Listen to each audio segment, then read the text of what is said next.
Vamos a quiso volver a la aprobar. interpelación, pero ya estamos para hablar de ISAPRE. Estamos con el senador Juan Ignacio Latorre, integrante de la Comisión de Salud. ¿Cómo está, senador? Hola, Julio César, ¿cómo estás? Muchas gracias por el contacto. Bueno, ayer vimos cómo en el Senado, en la Comisión de Constitución, se aprueba por 3 votos a 2, ¿no es cierto? En general, ¿no es cierto? Un proyecto que modificaría la Constitución precisamente para darle una salida alternativa a las ISAPRES con esta deuda que según la Corte Suprema tienen con los afiliados, ¿no es cierto?, con muchos ciudadanos de este país que pagaron en exceso. ¿Cómo lo están viendo ustedes en el Senado? ¿Cómo se ve para la sala? ¿Cuál es su impresión al respecto?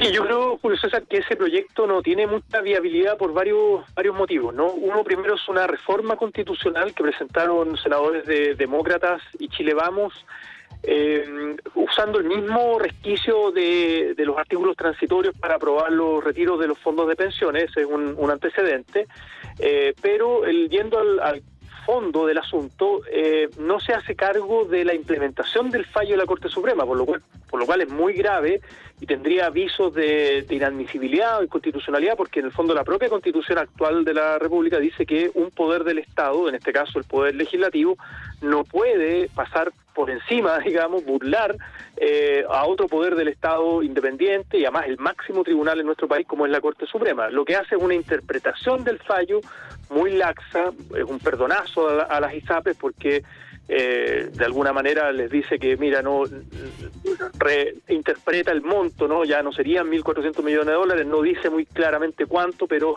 claramente mucho menos, y tampoco las obliga a bajar los planes, ¿no? Que es algo que debieron haber hecho hace 3 años atrás, para cerca de 700.000 afiliados, y lo otro es que lo hace además de manera retroactiva. Entonces, un perdonazo a las ISAPRES, hay que decirlo tal vez como para ponerme, a ver, ¿cómo decirlo?, en una actitud comprensiva con mis colegas de Demócratas y Chile Vamos. Este proyecto lo presentaron 2 días después de que salga públicamente el fallo de la Corte Suprema, cuando no había ninguna alternativa de solución sobre la mesa, porque el gobierno presentó algunas semanas después el proyecto de ley corta, que es el que estamos tramitando en la Comisión de Salud. Entonces, y lo otro es que no creo que tenga viabilidad en la sala, Julio César, que requiere un quórum especial para ser aprobado de 4/7, ¿no? Como es una reforma constitucional, esos son 29 votos, y si uno suma todos los votos de la derecha más demócratas, hacen 27, o sea, le faltarían 2 votos para aprobar, y creo yo, no deberían estar los votos, porque sería una muy mala señal, sería burlarse de la gente, sería un perdonazo a las ISAPRES, sería algo muy poco serio en el fondo, que no se aplique, no se concrete, ¿no?, el cumplimiento a cabalidad del fallo de la Corte Suprema. A ver, estamos aquí leyendo varios reportajes, ¿no? Pero uno de los que llama más la atención es precisamente donde habla la máxima autoridad de la ISAPRES, ¿no?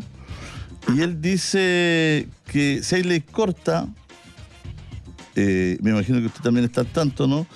Que si hay ley corta y se aprueba, ¿no es cierto?, en septiembre está cerrado el sistema, dice. Si se aprueba este mes tal cual está esta ley. ¿Qué piensa usted de estas palabras? Sí, hoy día tuvimos al señor Simón, que es el representante, digamos, de la asociación de ISAPRES, lo tuvimos en la Comisión de Salud del Senado. Yo integro la comisión, hoy día... Sí, hoy día les toca hablar. Claro, hoy día largamente, y mañana están citados nuevamente, vamos a seguir conversando. Yo valoro el que den la cara y vayan a la Comisión de Salud del Senado. Ni una autocrítica, hacen un diagnóstico, presentan datos, hacen una interpretación del fallo, están obviamente en contra del fallo de la Corte Suprema, pero ninguna autocrítica respecto a sus propias actitudes en muchos años. Esto se viene arrastrando por lo menos desde el año 2010, con muchos casos de judicializaciones. El 85% de los recursos que han presentado los afiliados a la Corte Suprema ha terminado fallando a favor de las personas. La misma Corte Suprema le ha pedido al sistema político regular esto, no lo ha hecho, ha habido inacción legislativa. Yo puse el punto ahí del financiamiento de la política como posible hipótesis explicativa, dado que hay algunos reportajes del periodismo de investigación, CIPER, por ejemplo, de cómo Banmédica financiaba campañas políticas en ese entonces de José Antonio Kast cuando era diputado de la UDI, y así otras campañas. Bueno, pero en el fondo yo creo que es parte de una campaña del temor que ellos han levantado públicamente y comunicacionalmente, porque lo que buscan es una especie de salvataje o un perdonazo. Yo creo que eso es lo que buscan las ISAPRES, defender su negocio tal cual. Lo que el gobierno está haciendo con la ley corta es decirle a las ISAPRES, mire, tienen 6 meses para proponer un plan de pago y pagar obviamente lo que deben. Los datos los tiene la Superintendencia de Salud, que va a ser la contraparte, para poder chequear de que efectivamente no estén burlando el fallo de la Corte Suprema.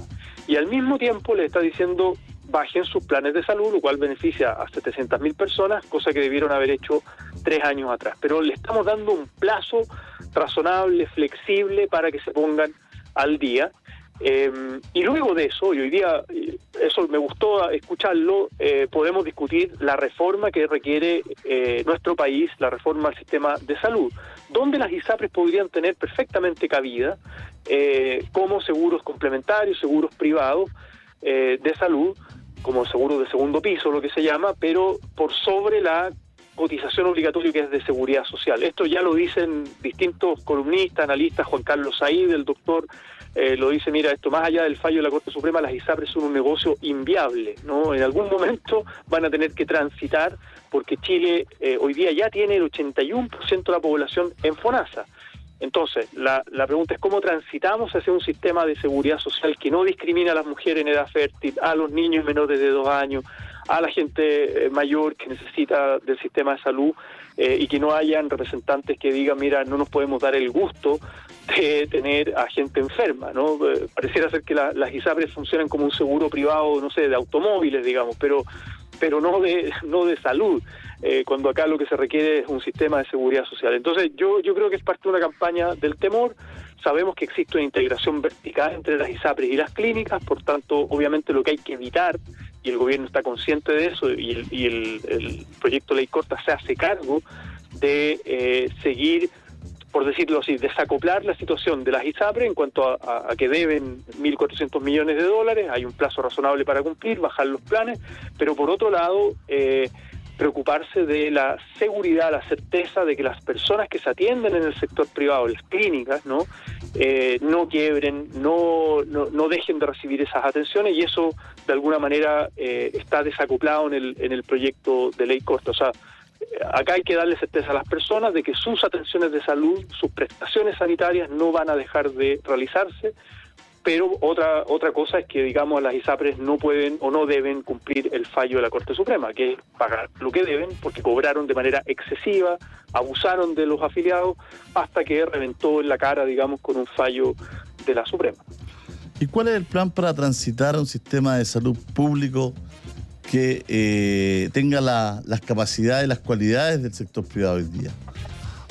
Claro, lo que hoy día ya tenemos, que es un buen antecedente con el 81% de personas en FONASA, es que ya existe esta modalidad de libre elección, donde hay una coordinación entre el sector público y el privado. El Estado paga un porcentaje, ¿no?, con el Fondo de Salud, de subsidio también al sector privado. Yo creo que el sector privado hay que regularlo. Esta es mi opinión, no hemos entrado todavía en el debate sobre la reforma, pero mi opinión es que el sector privado tampoco debiera cobrar lo que quiera, digamos, con una lógica lucrativa sin regulación, cuando estamos hablando de un bien público como la salud. No estoy diciendo que no exista el sector privado en la provisión de servicios, pero sí debiera tener una regulación en términos de aranceles, de precios, de costos de administración. Hoy día le ponía el ejemplo que las ISAPRES tienen más o menos el 10%, ¿no?, de gastos de administración, lo cual, si uno lo compara con FONASA, que es el 1%, o si uno lo compara con seguros privados regulados en los países de la OCDE, de Europa, de los países desarrollados, que esto viene hace mucho tiempo con estado de bienestar, es del 5%. Entonces hay una falta también de transparencia y de eficiencia del sector privado. Cuando dicen que el sector privado es tan eficiente, tienen el 10% en costos de administración. Eso va a parar a grandes sueldos de los directores de las las empresas, los dueños de las clínicas, los gerentes, o sea, ahí ¿dónde están los 1.400 millones de dólares, digamos, que se han embolsado de más, de manera excesiva en todos estos años? Esa es una pregunta. Entonces, eso hay que regularlo y hay que transitar donde el seguro privado, para las personas que pueden pagar un seguro privado complementario, por sobre la cotización obligatoria, que hoy día es del 7% del salario. Entonces, si nosotros generamos un sistema de escala, digamos, donde usted, Julio César, yo, las personas que tenemos más altos ingresos, cotizamos todos los meses el 7% de nuestro salario a un fondo nacional de salud, un fondo solidario y universal de salud, que financie los costos, ¿no?, de productividad, por decirlo así, de las prestaciones de salud para la población completa, independiente del bolsillo que tengan, ¿no? Y todos los trabajadores aportaremos lo que el 7% de nuestro salario, más rentas generales que aporta el Estado, a partir de impuestos, y por eso es tan importante la discusión sobre reforma tributaria, y luego eso financia el sistema de salud, y el sistema lo ocupa quien lo necesita, ¿no? Si usted está enfermo, va al sistema de salud y, por tanto, su vida, ¿no?, su salud o enfermedad no depende del bolsillo, si tiene pega o no tiene pega, si gana plata o no gana plata, sino que eso está financiado de manera solidaria y universal. A eso deberíamos transitar. Esto que estoy diciendo no es una utopía, no es una iluminación que se me ocurrió a mí. Esto existe hace más de 40 años en países que tenían menos plata de la que tiene Chile hoy en términos del per cápita, cuando establecieron sistemas de bienestar social, estados de bienestar social, pero con otra lógica, ¿no? Con otra lógica. Y donde los seguros privados y las clínicas privadas pueden tener un espacio, obviamente, pero coordinado por el sector público. Y hoy día, por lo menos yo escuché del representante de la ISAPRE que están disponibles a esa conversación, una vez que se resuelva, obviamente, lo del fallo de la Corte Suprema. Bueno, estamos acá, la sensibilidad de la gente, ¿no? Hay mucha gente que entiende que o tiene miedo de que el sistema colapse. Uh-huh. Hay otras personas que entienden que no se puede seguir teniendo este sistema privado sin regulación o con una regulación con estos factores donde nadie entiende nada, donde hacen lo que quieren. Uh-huh. Pero de cierta forma también necesitan una certeza de que va a haber un sistema de salud que los pueda atender, ¿no es cierto?, oportunamente. Bueno, hoy día la situación es ¿qué vamos a hacer con todas estas personas que se les cobró excesivamente, ¿no? ¿Van a poder obtener su reembolso? ¿De qué manera va a ser? ¿En cuánto tiempo? Tampoco se trata que la ISAPRE tenga que desembolsar esa plata de un día para otro, ¿no? Exactamente. Por eso la Suprema, y yo creo que la Corte Suprema como máximo poder judicial entiende la complejidad del asunto, y por eso es que da el plazo de 6 meses y está este proyecto de ley para que las ISAPRES propongan el plan de pago, ¿no? Ellas mismas pueden proponer el plan de pago. Esto puede ser en un plazo razonable y con distintas modalidades. También, claro, yo sé que hay una campaña por redes sociales, públicas, ¿no?, que dicen, bueno, devuelva mi plata, ¿no? Un poco parecido a la lógica de la AFP con mi plata, no, devuélvanme mi plata, lo que me deben. Y claro, no es que necesariamente tenga que haber un cheque, no una transferencia monetaria, sino que puede ser, por ejemplo, con prestaciones de salud. Puede haber distintas modalidades y en distintos plazos, y además hay distintas deudas, distintas realidades financieras de las ISAPRES. Lo que yo creo que es muy importante garantizar, y sé que esa es la conciencia del gobierno, la ministra Jimena Aguilera, con quien hemos tenido muchas reuniones al respecto, es darle certeza a las personas. Es decir, que nadie que hoy día, por ejemplo, está en un tratamiento, una hospitalización, una operación, etcétera, en el sector privado de salud, que es parte de las ISAPRE, que tiene miedo de que su ISAPRE eventualmente en el mediano plazo pueda quebrar, que no es lo que estamos proponiendo, por supuesto, pero si eso llegara a ocurrir, la prestación de salud a esas personas no se vea afectada. Y en eso, si es que hay que darle certeza a alguien, si es que el gobierno tiene que meterse la mano al bolsillo para ayudar a que ninguna persona se vea afectada, eso es darle certeza a las personas. Pero cosa distinta es el perdonazo a las ISAPRE, o decir, el salvataje a las ISAPRE, o que con recursos públicos vamos a pagarle la deuda de las ISAPRE por su comportamiento abusivo. Eso no corresponde. pero a las personas hay que garantizarles sus tratamientos, la certeza de su tratamiento. Ahora, antes del fallo de la Corte Suprema ya había mucha gente que se trasladaba, que migraba de la ISAPRE a FONASA. Ya tenemos el 81% de la población, ya están la mayoría de las personas mayores ahí, muchísimas mujeres, gente de distintas edades, de clases sociales, ya están en FONASA. Por tanto, también el proyecto de ley corta implica un FONASA y una especie de modalidad de cobertura complementaria, ¿no?, más universal y con libertad de elección, esta modalidad de libre elección, para las personas que están en FONASA con una prima extra, ¿no? O sea, que puedan, por decirlo así, gozar de los beneficios que tenga el sector privado, pero desde FONASA. Esa es una especie de tránsito interesante que ya está ocurriendo y que con esta proyecto de ley corta se puede reforzar. Pero acá lo más importante es darle certeza a las personas, no necesariamente a las ISAPRES, que van a tener ellas la posibilidad de decir cómo pagar lo que deben, ¿no? Y ahí va a estar la Superintendencia de Salud, que es un organismo autónomo, no es un organismo de gobierno, es un organismo autónomo para fiscalizar que paguen lo que deben. Muchas gracias, senadora, que esté bien. Gracias, un abrazo, Julio César, que esté Ahí bien. está. Chao, chao. Ahí está el senador Latorre hablando del tema de la ISAPRE. Recordemos que lo que se votó ayer, ese 3-2, ¿no es cierto?, fue en la Comisión de Constitución. El senador Latorre, que acaba de entrevistar, es integrante de la Comisión de Salud, donde debiera, ¿no es cierto?, entrar a conversarse este proyecto también.